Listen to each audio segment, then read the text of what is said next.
Gold trusted gold buyers మీరు తాకట్టు పెట్టిన బంగారాన్ని విడిపించి ఈ రోజు ఉన్న మార్కెట్ ధరకు కొనబడును. చెల్లి క్యారెక్టర్లు ఇవన్నీ చేస్తున్నప్పుడు ఎవరైనా ఆఫర్స్ రాలేదా హీరోయిన్ గా చేస్తే బాగుంటుంది అనేది? హీరోయిన్ ఆఫర్స్ వచ్చింది అదే, బట్ ఏంటంటే మనకి పెద్ద పెద్ద సినిమాలు అని చెప్పలేము. మామూలుగా ఇప్పుడు చెల్లెల్ క్యారెక్టర్గా ఆబ్వియస్గా మనం ఎంట్రీ ఇచ్చేసినప్పుడు హీరోయిన్గా ఒకటి రెండు వస్తాయి. కానీ ఏంటంటే మనం హీరోయిన్గా చేసేటప్పుడు మనం కొన్ని రూల్స్ అవన్నీ పెట్టుకోలేం. ట్రూ. సో మనం ఫ్రీగా వాళ్ళకేం కావాలో మనం ఇవ్వాలి. వాళ్ళు ఎలా ఎక్స్పెక్ట్ చేస్తున్నారో మనము చెయ్యాలి. కాస్ట్యూమ్స్ విషయంలో కానివ్వండి, తర్వాత మనకంటూ కొంచెం వాళ్ళకి తగ్గట్టుగా మన ఫిజిక్ కూడా ఉండాలి. సో నాకు అది కొంచెం మైనస్ అనే నాకు అనిపించింది. నా వరకు నేను అంత హీరోయిన్గా ఎక్స్పోజ్ చేసేంత ఫిజిక్ కాదేమో నాది అనేది నాకు అనిపించింది. ఎట్ ద సేమ్ టైం అలా చేస్తే షార్ట్ పీరియడే ఉంటుంది. హీరోయిన్గా చేస్తే మళ్ళీ హీరోయినే చేయాలి. మనం ఇంకొక రోల్కి మనకు యాక్సెప్ట్ కాదు మన మైండ్. సో మేబీ అది షార్ట్ పీరియడే అయిపోవచ్చు. ఏదో ఒకటి చేయొచ్చు, రెండు చేయొచ్చు.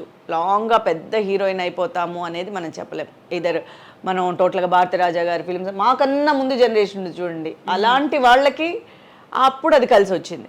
లాంగ్ లైఫ్ అనేది కూడా ఉంది. అప్పుడు మనిషి ఫిజిక్ అది కాదు, నటన, ఆ క్యారెక్టర్కి వాళ్ళు సూట్ అయ్యారా, కలర్ ఉందా లేదా, అదంతా ఏం లేదు. ఇప్పుడు మనం భారతరాజా గారు కానీ వీళ్ళందరివి చూసామంటే వాళ్ళకి అక్కడ కలరో లేకపోతే ఇంకోటో కాదు, ఆ క్యారెక్టర్కి యాప్ట్గా ఉన్నారా లేదా అనేదే వాళ్ళు ఇంపార్టెంట్గా చూసేవారు. అలాంటి టైం అంటే కూడా అనుకోవచ్చు. కానీ మేము వచ్చేసరికి ఆల్మోస్ట్ గ్లామర్ రోల్స్ ఎక్కువైపోయింది. సో గ్లామర్ రోల్స్ ఎక్కువైపోయినప్పుడు సినిమాలో నిలదొక్కుకోవాలంటే ఖండితంగా గ్లామర్ రోల్స్ చేయాలి, లేదా ఆమని గారి లాగా ఓన్లీ మనకి కుటుంబ కథాపాత్రలే రావాలి. అది మనకి తెలీదు. సో మనం మినిమల్గా అయిపోతాం. ఎట్ ద సేమ్ టైం టోటల్గానే ఫస్ట్ ఆఫ్ ఆల్గా నాకు కంఫర్ట్గా ఉండేది కాదు కాస్ట్యూమ్స్. మనకి ఇంట్లో కొంచెం కండిషన్స్ ఉంది, అట్ ద సేమ్ టైం నాకు కంఫర్ట్గా ఉండేది కాదు. నేను ఒక ఫిలిం చేశాను, మలయాళం ఫిలిం, హీరోయిన్గా చేశాను. ఫ్రాక్స్ వేసుకున్నాను, అన్నీ చేశాను. వాళ్ళు మాటికి ఏం చెప్పేవారంటే మిగతా హీరోయిన్స్తో కంపేర్ చేసేవారు. మీరు ఇలా వేసుకుంటేనే మీరు అలా అవ్వగలుగుతారు, మీరు ఇలా రిస్ట్రిక్టెడ్గా ఉంటే మీరు పైకి రాలేరు అని చాలా చెప్పారు. నేను పైకి రావడము లేకపోతే నేను కోట్లు సంపాదించుకోవడము ఇది కాదు. నా ఎయిమ్ వచ్చి నాకు ఒక మెమరబుల్గా నా క్యారెక్టర్ గురించి చెప్పుకోవాలి. అట్ ద సేమ్ టైం నేను సూట్ అయితే, నేను హీరోయిన్గా సూట్ అయితే, నా క్యారెక్టర్కి నా బాడీకి సూట్ అయితే నేను చేస్తాను, అంతేగాని అంటే చాలామంది నన్ను బ్రెయిన్ వాష్ చేశారు. ఓకే. ఈవెన్ ప్రొడ్యూసర్తో సహా వాళ్ళు అలా చేశారు, వీళ్ళు ఇలా చేశారు, అందరు హీరోయిన్స్ పేరుని ఇలాగి వీళ్ళు ఇలా చేశారు, వాళ్ళు అలా చేశారు, మీరు ఇలా చేస్తేనే మీరు డెఫినెట్గా మీకు ఫ్యూచర్ బాగుంటుంది, యు ఆర్ క్యాపబుల్, నువ్వు హీరోయిన్ మెటీరియల్, అలా ఇలా చెప్పేసి చాలా చెప్పేవారు. అన్నిటికీ వినేదాన్ని. అప్పుడప్పుడు సరే అప్పుడే కానీ అనుకుంటాను, కానీ మళ్ళీ ఏదైనా కొంచెం తేడా వచ్చినా కూడా కాస్ట్యూమ్లో డిస్కంఫర్ట్గా ఉండేది. ఏంటా ఇది సరే మనకు వర్కౌట్ అవుతులే ఇది. సినిమా కంప్లీట్ చేస్తా అది అయిపోయింది. అది అంతలో ఇప్పుడు అదొకే, అదొక టైప్ ఆఫ్ లవ్ సబ్జెక్ట్ కాబట్టి చిన్నదిగా అది అయిపోయింది. బట్ ఆ తర్వాత వచ్చిన క్యారెక్టర్స్కి వాళ్ళు 2 పీస్ వేస్తారా, స్విమ్ సూట్ వేస్తారా, ఇలా అడిగేవారు.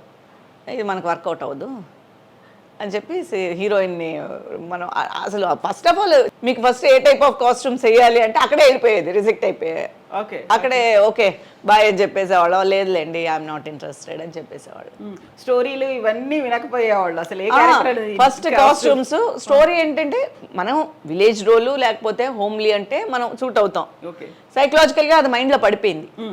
ఏది మనం ఇలాంటి వాటికే సూట్ అవుతాము, సింపతి రోల్స్ లేకపోతే విలేజ్ టైపు లేకపోతే ఒక కుటుంబ కథాపాత్రలు అయితేనే మన ఫేస్కి సూట్ అవుతుంది, మనకి బాగుంటుంది అని చెప్పి మైండ్లో పడిపోయింది. సో అందుకని ఫస్ట్ క్యారెక్టర్ స్టోరీ అడగంగానే 2 హీరోయిన్స్ అండి, ఒకటి గ్లామర్ రోల్, అది సరే వస్తానండి థ్యాంక్ యూ సో మచ్ అని చెప్పి వచ్చినాయి. కానీ అడిగారు, మొత్తానికి ఆఫర్ అయితే వచ్చింది, అన్నీ చేయలేదు. సో ఇప్పుడు కొన్ని రూల్స్ మీరు పెట్టుకున్నారు, కొన్ని కండిషన్స్ వాళ్ళు పెడతారు. ఆ తర్వాత కూడా సరే ఓకే యాక్సెప్ట్ చేస్తాను, ఇందులో నేను యాక్ట్ చేస్తున్నాను అని చెప్పిన తర్వాత వచ్చేటువంటి ఇబ్బందికర సంఘటనలు అలాంటివి ఏమైనా మీరు ఫేస్ చేశారా? అంటే మెయిన్ ఏంటంటే మా వరకు, మా జనరేషన్ వరకు ఒక పెద్ద లక్ ఏంటంటే ఎప్పుడు కూడా అమ్మలు నాన్నలు నాకు తెలిసి ఇప్పుడంటే ఎవ్వరు రావట్లేదు హీరోయిన్స్తో కానీ ఆర్టిస్టులతో కానీ ఎవ్వరు రావట్లేదు ఇప్పుడు. కానీ మా వరకు వచ్చారు, నేను ఎంట్రీ ఇచ్చినప్పటి వరకు వచ్చారు. సో మా చుట్టూ మనుషులు ఉండేవారు. సో వాళ్ళు అది దాటి అలాంటి సంఘటనలు మా వరకు వచ్చేవి కాదు, నేను ఫేస్ చేయలేదు. ఓకే. పర్సనల్గా నేనేమి అలాంటి సంఘటనలు ఏం ఫేస్ చేయలేదు.